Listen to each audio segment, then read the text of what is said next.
कंदम्बिनी नंदन, पढ़े लिखे तुम बेटियों से डरते क्यों हो?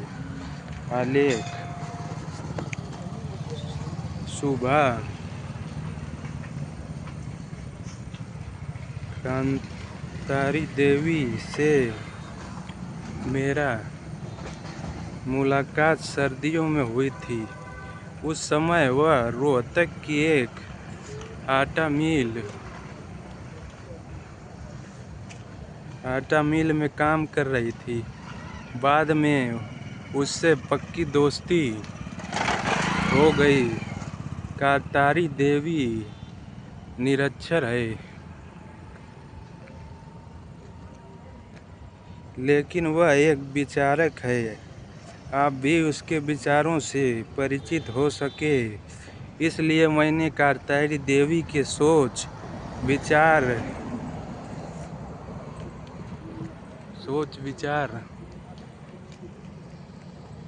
से परिचित हो सके इसलिए मैंने कांतारी देवी के सोच विचार के छोटे से टुकड़े को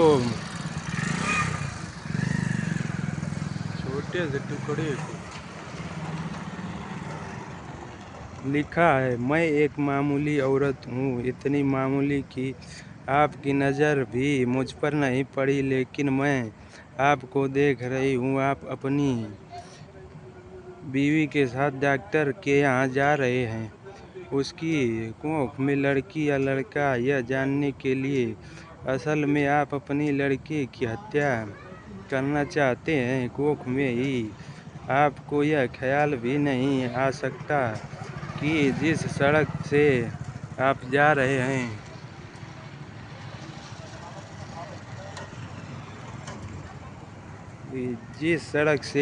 रहे हैं उसे मैंने बनाया है। मैंने यहाँ रोड़ियाँ बिछाई और फिर उसे दुर्मुड़ से कूटा था। मेरी छोटी बेटी तब यहाँ किनारे पर उगी झाड़ियों में उगती रहती थी। मैं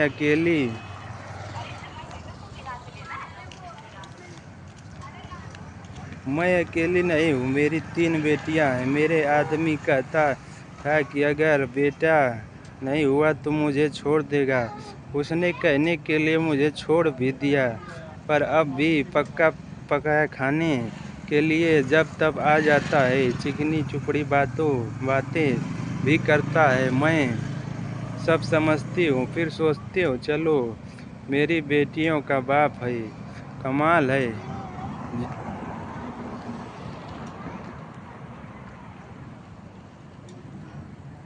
है, जिन बेटियों से वह छुट्टी चाहता था, उन्हीं बेटियों के नाम की थाली मैं उसे परोस देती हूँ। वह समझता है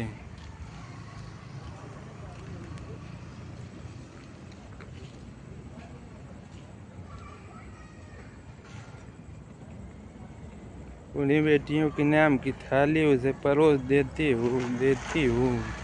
वह समझता है बेटियां बोझ हैं। मेरी 3 बेटियां सांवली हैं। उनकी काली आंखें हैं, बड़ी बड़ी पके जामुनों जैसे, और हाथ बहुत फुर्तीले हैं। से मुझे बहुत तसल्ली है। मैं अकेली नहीं हूँ। न लड़कियाँ बेकार नहीं होती। तुम समझते हो लड़कियाँ बेकार होती हैं। औरतों के कामों को आप जानते ही नहीं। अरे देखो, मैंने सड़क बनाई, धान की रोपाई की, कपास चुना, कपड़े की फैक्ट्री में रीलिंग की, आलू खोद 3 बेटियों को जन्म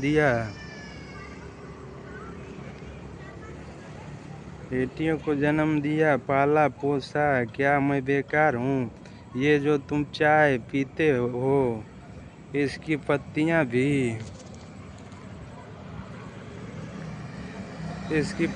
भी लड़कियाँ चुनती है, और क्या क्या नहीं करती है। इतने धंधे औरतें करती हैं कि गिनवाने मुश्किल। और तुम्हारे ये स्वेटर कोई 1 पाउंड का होगा। 1 पाउंड ऊन इतनी होती है कि दिन रात लगकर एक स्वेटर बनता है जिसके मुझे 12 रुपए मिलते थे। तब बच्चियां बेटी थी तो सोचती थी कि घर में उनके पास बैठे बैठे बुनाई कर सकती हूँ, लेकिन धंधा बहुत नुकसान का था। फिर ठेकेदार ने मीन मीख निकालनी शुरू की और मुझ पर गलत नज़र डालने लगा, तो मैंने ये धंधा छोड़ दिया। फिर आटे की फैक्ट्री में काम किया। बड़े काम छोड़े और पकड़े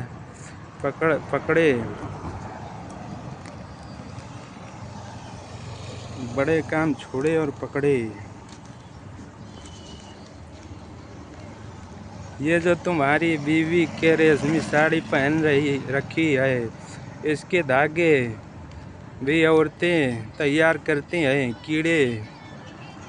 कीड़े पालती है, मुश्किल काम है। जांघ में घाव हो जाता है। धान की रोपनी में भी पैरों में खरवे हो जाते हैं और कमर झुके झुके टूट जाती है। मेरे पास पैसे होते तो अपनी लड़कियों को पढ़ाती लिखाती, उन्हें मास्टर नहीं बनाती या डॉक्टर नहीं। तुम खुद पढ़े लिखे हो, पैसे वाले भी दिखते हो, तुम लड़की गिरवाना चाहते हो। ये स्कूटर देखिए हमारा है, विराट कोहली का है स्कूटर।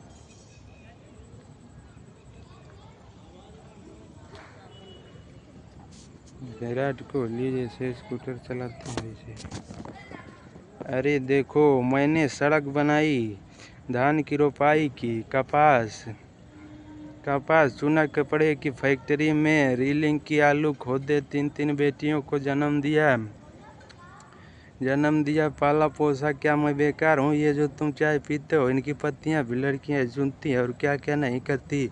और तुम समझते हो तुम्हारी लड़की कोई काम नहीं कर सकती? अरे आदमी कोई फालतू चीज़ नहीं, सब काम है उसके करने को। फिर इस तरह सोच समझ कर लड़कियों को मारना तो कुदरत से खिलवाड़ है।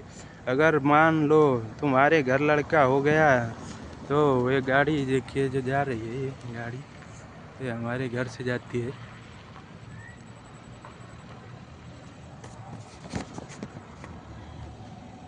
कमाएगा, खाएगी और तुम्हारे सहारा बनेगी, तो सकता है कि वह तुम्हारा नाम रोशन कर दे।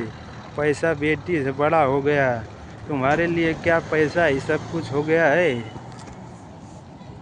माँ बाप और बच्चे और इतना रिश्ता बहुत हुआ, इसके लिए ही तो आदमी जीता है। पैसे को चाहे जितना मानो, पर मोह ममता फिर भी बड़ी चीज़ है। इसे बनाए रखने में ही खैर है। कुदरत के साथ इतनी मनमानी अच्छी नहीं। लड़कियों को तुम ऐसे ही गिरवाते रहे तो। गाड़ी देखे जा रही है, कहाँ गई? वो जो गई है स्कूटर है, वो स्कूटर जो है मैंने बनाया है। उसके बाद जो है गिरवाते रहे तो औरतें कितनी कम हो जाएंगी।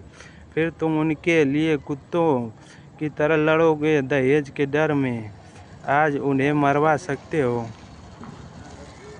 तो कल भी पैसे के लालच में बेचोगे। कहाँ जाते हो भाई? तो हरो तक कटत है, बेचोगे भी। इस तरह क्या दुनिया बहुत अच्छी हो जाएगी या तुम्हारे घर परिवार में खुशियाँ छा जाएगी? न करे उनसे शादी। तुम तो रेशमी साड़ी पहनकर इसके साथ चली आई हो, इससे इतना डरती क्यों हो? सोचती हो यह तुम्हें छोड़ देगा? ये मिची आँखों वाला अगर तुम्हें छोड़ भी दे तो क्या तुम मर जाओगी? मैं तो पढ़ी लिखी भी नहीं थी, मैं तानों से नहीं डरी। आदमी को छेड़ने से धमकी दी तो कह दिया ले छोड़ दे। अब भी मेहनत करके खाती हूँ, तब भी मेहनत कर लूँगी। पर वो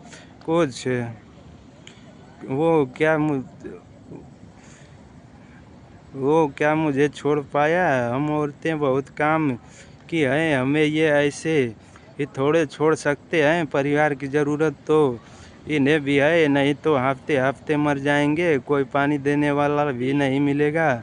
मैं तो कहती हूँ बेटी भी पैदा करो, दहेज भी मत दो और डरो भी मत, देखना दुनिया ऐसे ही चलेगी, इससे अच्छी चलेगी। दाब गाँव धौंस कुछ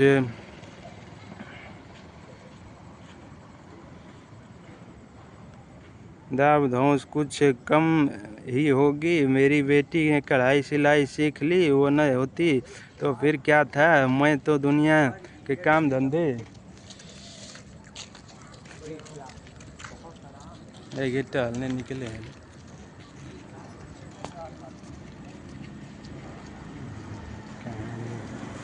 काम धंधे करते करते मर जाती। अब भी मेहनत करती हूँ पर मन में खुशी भी है। मेरी 3 लड़कियाँ खूब हुनर वाली हैं, कोयल जैसी आवाज़ है उनकी, सुनने से थकान मिट जाती है। न करे कोई शादी, अपनी ज़िंदगी भाड़ बनाएगा, जो शादी करेगा सो भगवान होगा। हथियारों की सूरत देखनी पड़ेगी, चलती हो ये ठेकेदार आता दिखता है, आँखों में कम सूझने लगा है। ये जो लिबर्टी सिनेमा है न, इसे गिराना है। मालिक यहाँ पूरी बाजार भर दुकानें बनवाना चाहता है। यहाँ मतलब मलबा ढोने का काम करूँगी। काम तो ठीक है, मैंने बहुत किया है, पर इसके सामने ये डॉक्टर की दुकान है, यहाँ लड़का लड़की टेस्ट होगा। बस इसे देख देख कर मन में बेचैनी बढ़ी रहती है। घड़ी घड़ी तुम्हारे जैसे की सूरत देखनी पड़ेगी। हथियारों की बस कहीं और काम मिला तो ये जगह छोड़ दूंगी। देखें तब तक तो यहीं काम करना पड़ेगा। मैं पढ़ी लिखी होती तो ये समर्थन किया, पर मूल्य नहीं मिला। चित्रगुप्त के सामने एंट्री काउंटर पर एक सूटेड बूटेड चश्मित सोने की चेनित बांधा स्वर्ग में जाने की इजाज़त मांग रहा था। अरे सर, यह तो सपोर्ट प्राइस यानी समर्थन मूल्य को लेकर बहुत चर्चित हुए थे। चित्रगुप्त के असिस्टेंट ने रिपोर्ट दी। समर्थन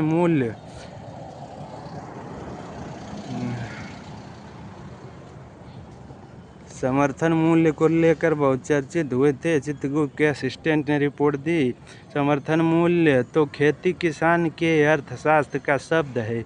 क्या यह किसान रहे हैं? अगर यह किसान रहे हैं तो लगता है कि टूटे हाउस वाले नहीं बल्कि फार्म हाउस वाले हैं। चित्रगुप्त ने पूछा। चित्रगुप्त फिर पाप पुण्य कोष निकाल लाए और समर्थन मूल्य का मतलब देखने लगे।